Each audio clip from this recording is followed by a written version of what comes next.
Did Yeah. I mean, that's one of the highlights of my day. No, I know it's a good bit, but we got such a late start. I'm not going to do the bit where I pretend that I don't know we're live. Okay. That's okay. Well, if that's what you decided, then that's what you Yeah. decided. I think Okay. that's fair. I'm glad we did this other bit. So, What? We're live? mhm. This is Literary Roadhouse. One short story once a week. I'm Anise. I'm Gerald. I'm Andy. All right. So this week we read Everyday Use by Alice Walker. It's a story that was published in 1973. It's been discussed a lot. It's a favorite in like colleges and high schools. So you should go read the story and then come back. It's not that long, or maybe it just felt quick. It was one of those tractor beam stories. You just start and you go through without feeling it. Okay. The story is narrated by Mrs. Johnson, a Black woman living in what I think is Georgia. They don't say it outright, but the daughter goes to Augusta to learn, so I'm thinking. She has two daughters, Dee and Maggie. Maggie's the younger one, who is somewhat weak and lacking in confidence, and shares many of her mother's views. And Dee is different. Dee has always been stylish, bold. She's the one who went away to school in Augusta. Mrs. Johnson never had much of an education beyond second grade, as her school was shut down. The house that Dee grew up in burned about 10 or 12 years before the story takes place. The story takes place when Mrs. Johnson and Maggie are. It starts with them waiting for Dee to visit, and it's Dee's visit. This is the first time Dee has seen the new house since the old one burned, and she had said that when she does come visit, she will not bring her friends. She does turn up with a friend, a new partner, a short and stocky Muslim man, and she also has a new name. Dee tells her mother and sister to call her Wangaro Liwanika Kimanjo because she no longer wishes to bear the name derived from the white people who oppressed her people. Her mother points out that Dee was named after her aunt Disi, which is the name that's been passed down to what it looks like firstborn daughters for many generations now. Dee/Wangaro now starts to examine the objects in the house which belong to her grandmother, also known as Dee, saying which ones she intends to take for herself. When Mrs. Johnson tells her that she is keeping a special quilt made of Grandma Dee's dresses for when Maggie marries, Dee responds that her sister is so backwards that she'll probably put the special quilts to everyday use, thus wearing them out to rags in a few years. Maggie, who is resigned by nature, lets her older sister have the quilts, but Mrs. Johnson snatches them back from her and holds Maggie close to herself, refusing to give them up to Dee and telling her to take one of the other quilts instead. Dee leaves with her partner, telling her mother and Maggie that they don't understand their own heritage. She also tells Maggie to make something of herself rather than remaining home with their mother. After Dee and her partner have left, Maggie and her mother sit outside until it's time to go indoors and retire to bed. Yeah. Okay. So what did you guys think of the story overall? We can start with Gerald. Because we normally do. Because I am Kronos, so time is important. That's right. Today he's Kronos. Yeah. I'm surprised you said it was a tractor beam, because I found myself reading it both times I read it very slowly because I considered it a chewy story. There's a lot of story in not many words, but I did enjoy it. I enjoyed it a lot. Great character, great characterization. Yeah, Dee's a bit of a. We don't like Dee, do we? We don't like Dee. We'll see. I'm easier on Dee, but we'll get there. Are you? Mm-hmm. Okay, so that's it. I very much enjoyed it. I would describe the story more as like a flan, right? I wouldn't say it was chewy. But it's full and it's rich. And you move through it slowly, but you move right through it. There's my metaphor. Okay, I'll go with the flan. Very good. Because there's a lot to it. Each word is important and carries a lot. It's nice, but it does. You go right through it, I think. Yeah. And yeah, I don't know. I was reading. I was like, well, we're being kind of mean to Dee here. Like. Both sides of this family are trying to figure out what heritage means. Like, that's the whole deal. And they're coming up with different answers, but they're trying to do the same thing. And it's a little mean to Dee, I think. I think the story's mean to Dee. I think this because we're in the mother's point of view, right? Like if this was Right. like some like 60-minute interview with Dee who became successful in her career, it's about how she came from nothing and she worked her way up despite that. And her same story is framed as a hero story. So it's really the point of view. Yeah. But I think that story would be mean to the mother. Like, Might not be. It maybe. could just be sort of humble beginnings without Yeah.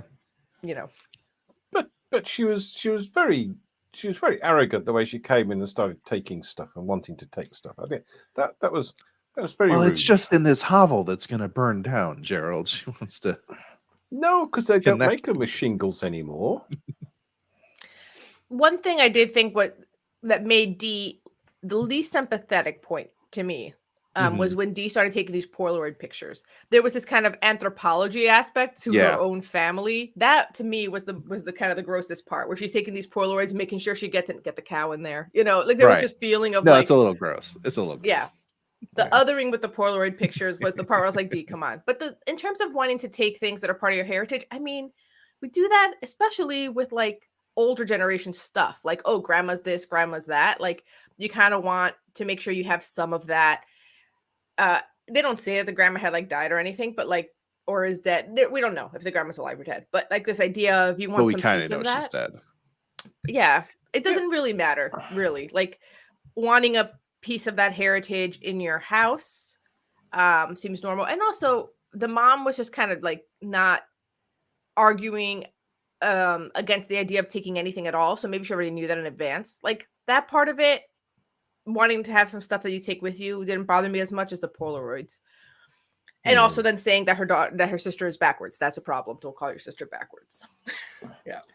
Yeah, but you don't take stuff that's already been promised to other people, and taking stuff that is already in use in the house, and you're using it to create some artworks in your own new place.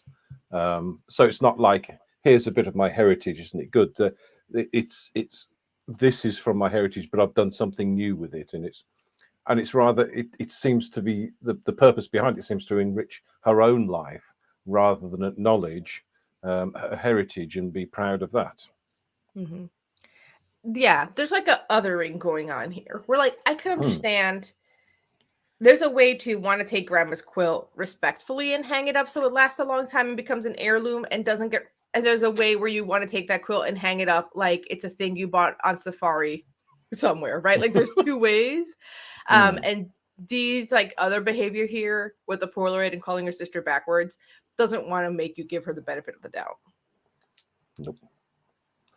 No, I think that's the whole thing. She's sort of it's like she's almost like she's ashamed of it's the first time she's been back to the house.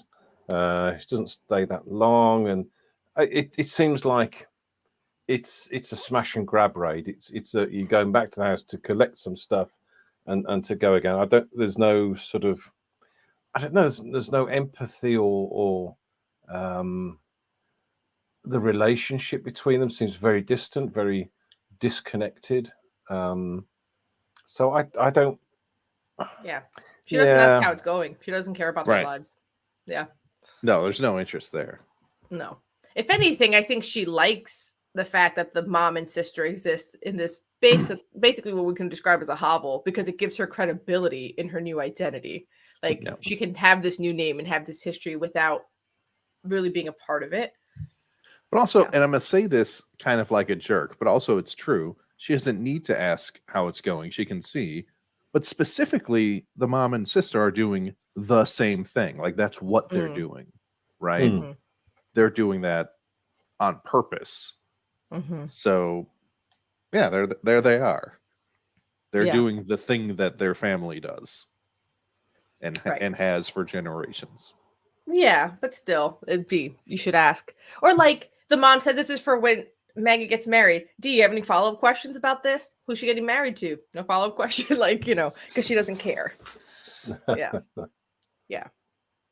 And there's a bit somewhere, I'm trying to find it now, where she was talking about the fire, and she said she had flashbacks to Maggie with her arms out and her hair on fire. and D standing under a tree somewhere.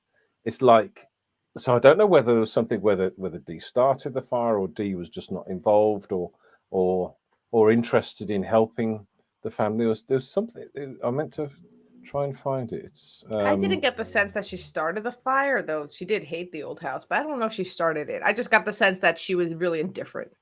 Yeah, she got herself out of the house. Didn't care about the sister or mom or anyone else. No. Yes. Is that like a metaphor? Everything in her home life is burning and all she cares is about getting out? Like, that's what she does, right? That's what you do. Yeah, but she also does that, getting away from the family, getting away from that situation. And, you know, in American culture, most cultures really, that is what you're supposed to do, right? Like, you're supposed to want to make something of yourself, make things. And, like, we can't really say that Mrs. Johnson is completely at peace with her lot in life. Like, you get that sense when she's interacting with Dee, but the story starts with her fantasizing, and then the fantasy, she's a completely different person. She's not this big boned, masculine, farm working woman. She's got her hair is done in a different way, and she's quick witted and she's slim. In the fantasy, she's a completely different person as well. Right. So there is like some strange nuance there. Right, because if she was completely content, she goes on the show as she is, and everybody sees what a real working woman is. But she's not doing that. She would want to be someone else if she was in the public eye. Yeah, there's definitely. I found it now. This was 10 or 12 years that the other house burned. Sometimes I can still hear the flames and feel Maggie's arms sticking to me, her hair smoking and her dress falling off in little black papery flakes. So Maggie is in the fire or close to it. Her arms seem stretched open, blazed open by the flames reflecting. And D, I see her standing off under the sweet gum tree she used to dig gum out of, a look of concentration on her face as she watched the last dingy grey board of the house fall in toward the red hot brick chimney. Why don't you do a dance around the ashes? I'd wanted to ask her. So I don't know. I think, don't know, maybe I'm reading too much into it, but it seemed like there was something there that Dee was happy that the house was burning. Yes. But Maggie was in trouble and in the fire and didn't do anything to help. But yeah, she was just a kid. Yeah, but the mom's resentment is like, yeah, not like you wanted your sister to get burned, but you wanted this house to burn down. You hate everything here. Yes. Yeah, and she wanted to memorialize it to as a for her own purposes. She wanted to project the fact that this is where I came from. This is the sort of hovel I was brought up in. But it's all for herself. Yeah, but also like stepping outside of the mom's narrative.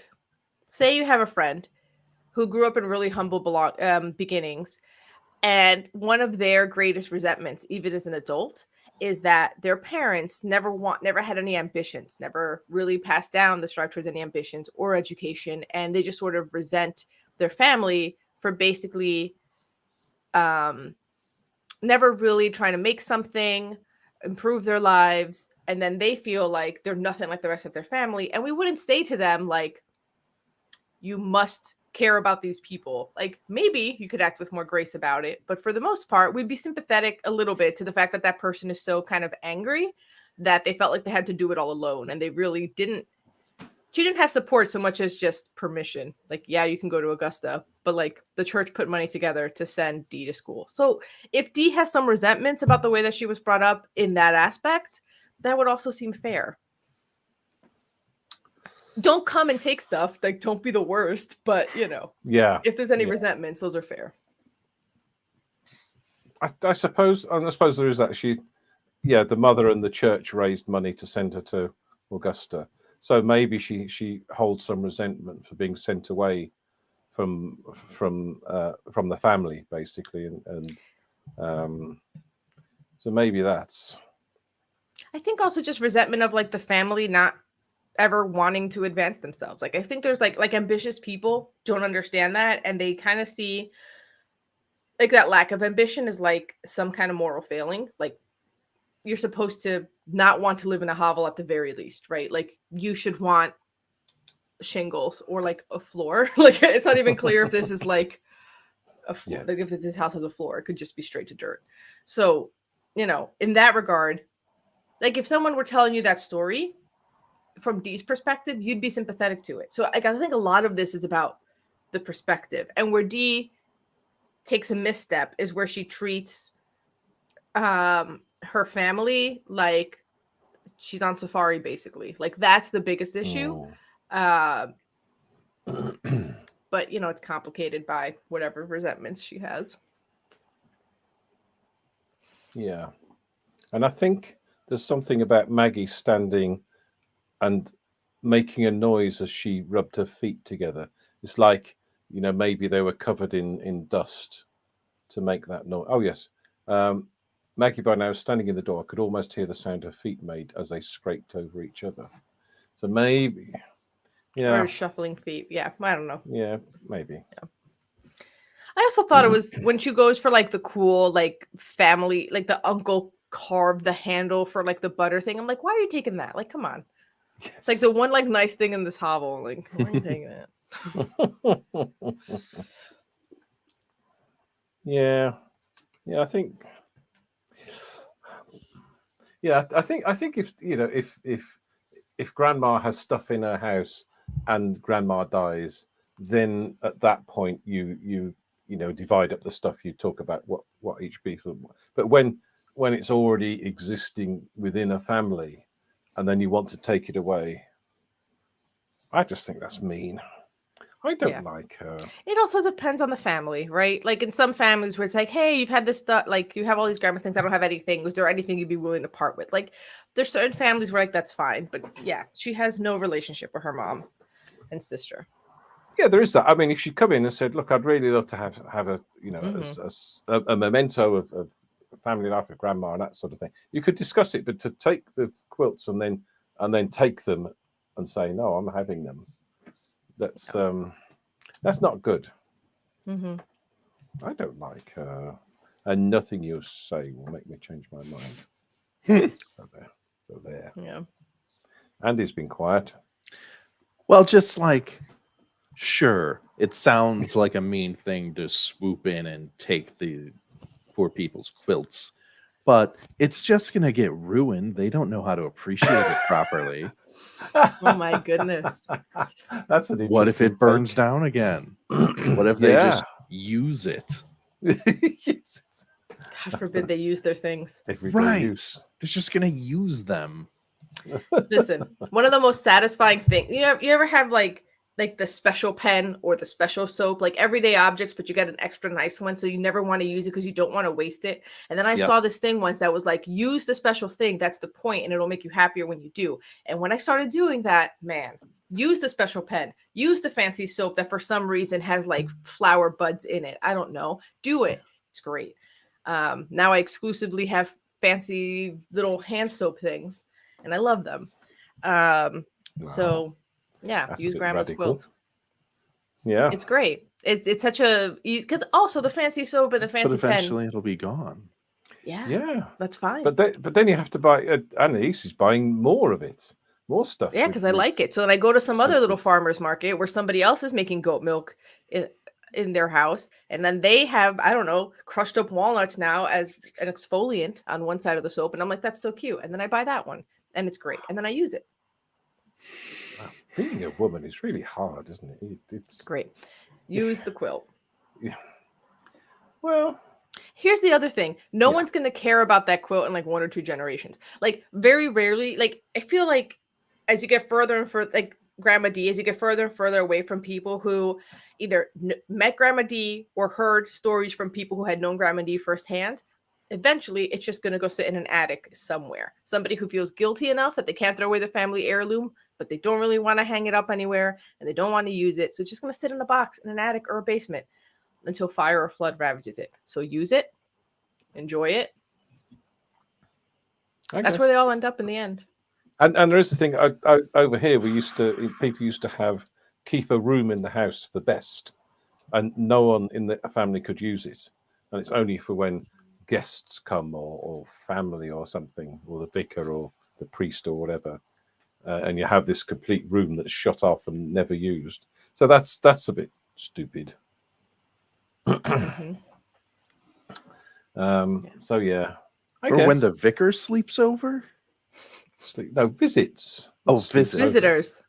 Why does he need not like a bedroom? No, not like a bedroom, Just like a dining room, room.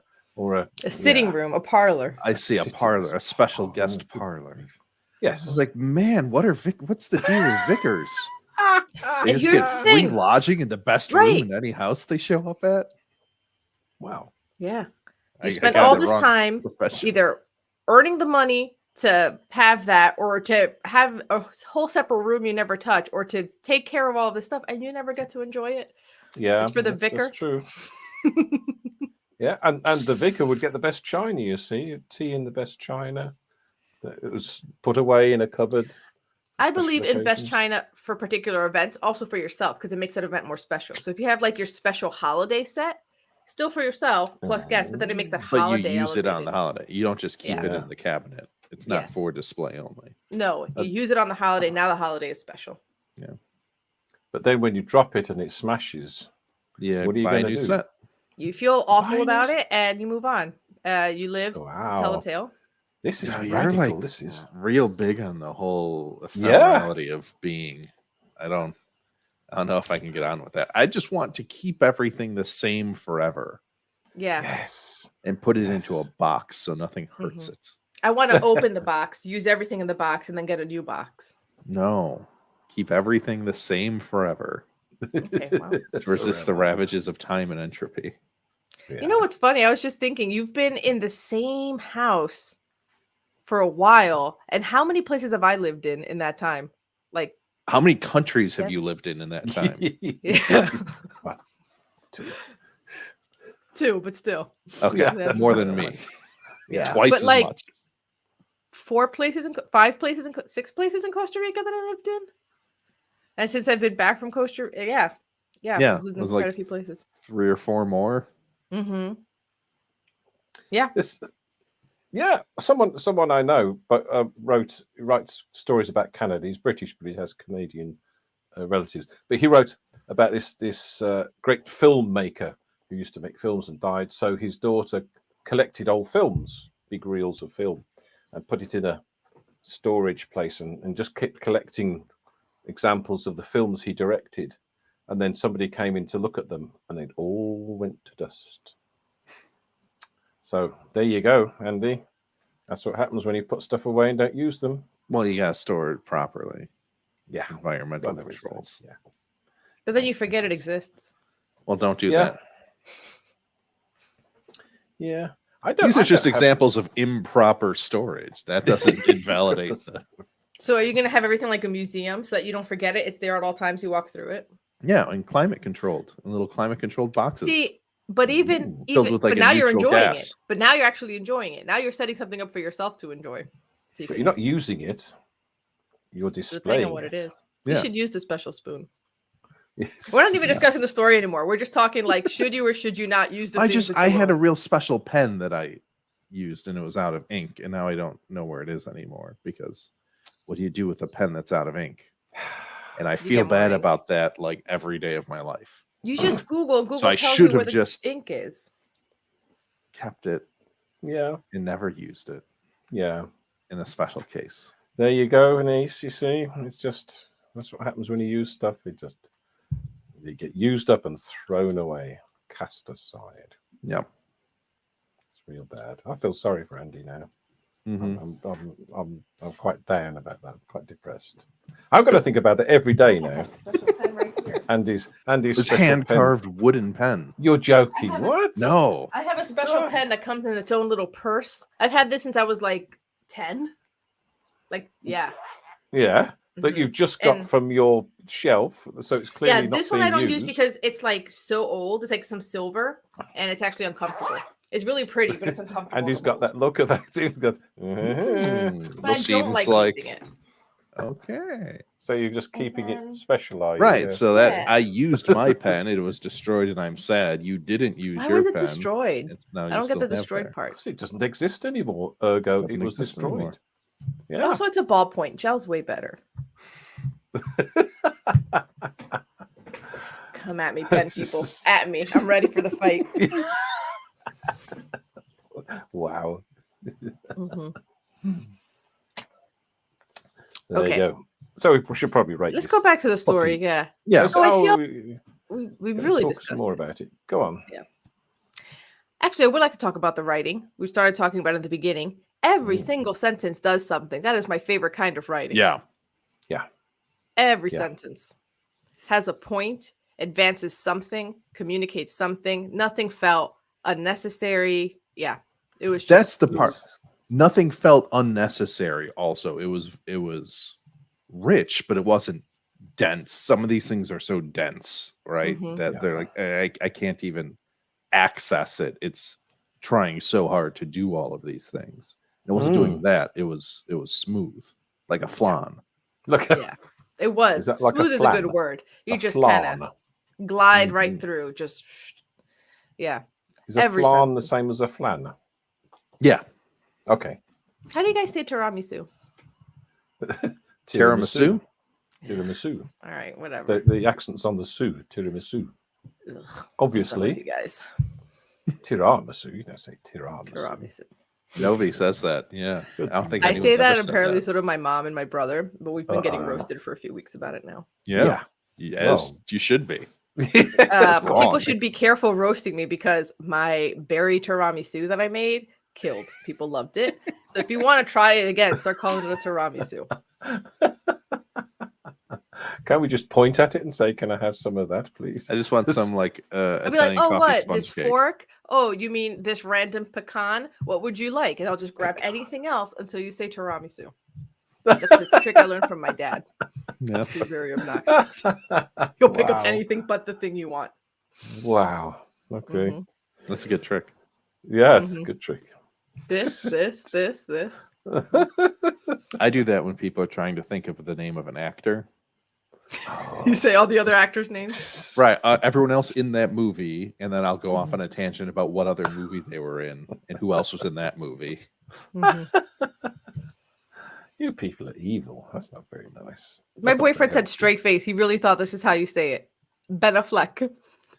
For Ben Affleck. Oh, He said really? Ben Affleck. We all, I mean, it was like Like silence for genuflect? Ben Affleck. Ben Affleck. Ben Affleck. We're like, what is happening? All right, Oh, wow. yeah, Okay. we're way off topic. We did Yeah. start talking about the story again, but then we He just walked in here to Topic. stare at me for revealing his yeah, horrible misdeeds. the peccadillos. Mm-hmm. You revealed his peccadillo. That's right. Like Piccadillo Circus. No, that's Picardillos. Or something. Oh, come on, let's rate this story. Yeah. Yeah, I had one question we kind of got to, which is Mrs. Johnson fantasized about being on the Johnny Carson show. Mm-hmm. There was something else that was interesting to me about that. You only get there when your child has like super made it. I don't think Dee's made it that much, but just goes No. to tell you the gulf between where Yes. Mrs. Johnson is and where Dee is. Yes. She is not Johnny Carson levels. She's not going to be doing guest appearances on TV shows. Right. No, she's like solidly secured, like lower middle class. Yeah. Yeah. Yeah. She has a car and a dress and Mhm. stuff. A loud dress. That was good. Mhm. That's. I You like can that picture it. description of The that. flowiness, Yes. the emphasis on the flowy tells you exactly who this is. Yeah. And the funny names. Mhm. It reminds me of this video I saw recently, which was like, "What is Hotep?" And it was by Very Smart Brothers. It's like this podcast with these like Black writers who I think still do or used to write for The Root, which was this one blog, and they have these podcasts. Anyway, there's one of the guys, Damon Young, he's really smart, like he's great. He does this whole thing on what is Hotep, and there's a part of me that's just like, just read this part of the story. Anyway, if you don't know what it is, you can go look it up or watch that video. It's really good. Okay. Hmm. Are you Googling Hotep right now? Nope. Like Bubba Hotep? Maybe I have to do with that. Hotep. Hotep. Yeah. What is it you're saying? Hotep. Hotep. Like Bubba Hotep, but different. Yeah. It's about like Afrocentrism, like that whole thing, like changing your name, not wanting the names of the oppressors, all that kind of stuff, like that culture was then given that, because Hotep's like an Egyptian word. Yeah. It's like peace or something. Right. Like Bubba Hotep. Yep. So anyway, I just saw this and I was like, I thought of that video. Okay. Yeah, let's do ratings. Yeah. Yeah. Yeah. Yeah, still coming in a 4. 4 for me. Whoa. Great writing. Really good writing. But, Okay. Andy? whatever.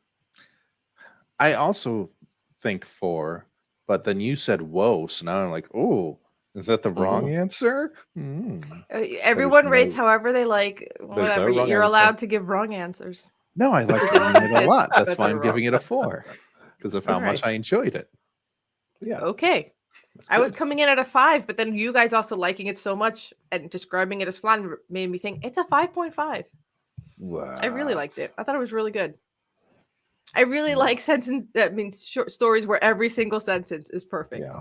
Yeah, that's Like, incredible. It's an incredible. incredible feat. How did you do that? How are you so skilled? Yeah, It's really quite the flex, as the kids say.